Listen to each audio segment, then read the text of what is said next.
మీ బంగారం తాకట్టులో ఉందా? విడిపించుకోలేక ఇబ్బందులు పడుతున్నారా? అయితే మీ బంగారాన్ని వెంటనే విడిపించి కొంటాం. గణేష్ గోల్డ్. మీరు సంప్రదించాల్సిన ఫోన్ నంబర్లు 9160-266-916, 8712619507. Hi sir. నమస్తే అండి. నమస్కారం సార్. సార్, ఇప్పుడు మామూలుగా నార్మల్గా మనం చూసుకుంటే వాటర్ బాటిల్స్ ప్లాస్టిక్వి వాడడం వల్ల క్యాన్సర్ వస్తుంది అనేది అందరికీ భయం పట్టుకుంది ఇప్పుడు.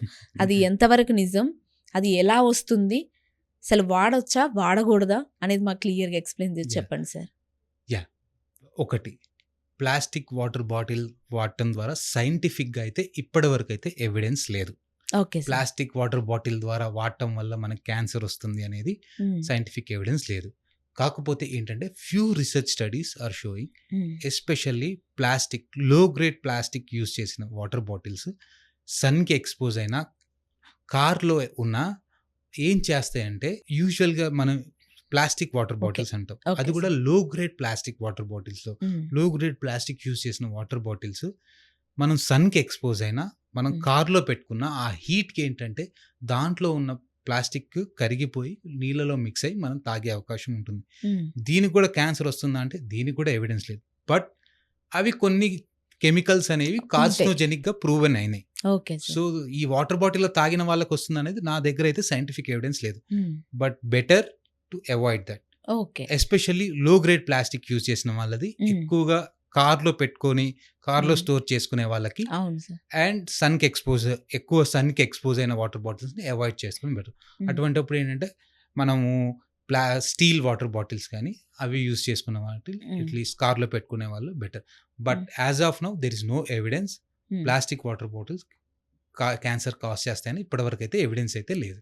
ఇంకొకటి సార్, రైస్ కుక్కర్. ఇప్పుడు మనం ఎలక్ట్రిక్ రైస్ కుక్కర్ వాడుతున్నారు, ప్రతి ఇంట్లో ఎలక్ట్రిక్ రైస్ కుక్కర్ ఉంది. కానీ ఇప్పుడు మళ్ళీ వచ్చిన అనుమానం ఏంటంటే ఈ రైస్ కుక్కర్లో రైస్ వండడం తినడం వల్ల క్యాన్సర్ వస్తుంది అనేది మళ్ళీ స్టార్ట్ అయింది సార్, అందరికీ డౌట్. అది ఎంతవరకు నిజం సార్? ఇది అబ్సల్యూట్ మిత్ అండి. రైస్ కుక్కర్లో రైస్ వండటం వల్ల మనకి ఎటువంటి క్యాన్సర్ రాదు. ఓకే, కాకపోతే ఏంటంటే దీనివల్ల కొన్ని హార్మ్ఫుల్ ఎఫెక్ట్స్ అయితే ఉన్నాయి, నాట్ రిలేటెడ్ టు క్యాన్సర్. నేను చెప్పేది, మనం ఏం చేస్తామంటే రైస్ కుక్కర్ని కంటిన్యూస్గా ఓవర్ హీట్ చేస్తూనే ఉంటాం. అది హీట్స్ చేస్తాము, స్టాప్ చేస్తాము, హీట్ చేస్తాము. దానివల్ల ఏంటంటే కొంచెం లాంగ్గా యూజ్ చేస్తాం, మనం ఎప్పటికప్పుడు ఫ్రెష్ యూజ్ చేసుకోము. దానివల్ల ఏంటంటే కొద్ది లాంగ్ యూజ్ చేయడం వల్ల బ్యాక్టీరియల్ ఓవర్ గ్రోత్ అయ్యి కొద్దిగా ఫుడ్ పాయిజనింగ్ అయ్యే అవకాశాలు ఉంటాయి. ఎందుకంటే మనం మార్నింగ్ పెట్టింది అంతే హీట్గా ఉంది అనుకుని ఈవినింగ్ తింటాం దీనివల్ల. అంతేగాని మన రైస్ కుక్కర్లో వాడిన ఫుడ్ తినటం వల్ల మనకి ఎటువంటి క్యాన్సర్ రాదు. లేకపోతే ఏంటంటే కొన్ని కుకింగ్ హ్యాబిట్స్ ద్వారా అయితే మనకి క్యాన్సర్ వస్తుంది. ఏంటంటే ఎక్కువ స్మోక్ ఫుడ్ తినకూడదు. మనం ఎక్కువ స్మోక్ ఫుడ్ తినటం వల్ల మనకి స్టమక్ క్యాన్సర్ వచ్చే ప్రభావం ఎక్కువగా ఉంటుంది.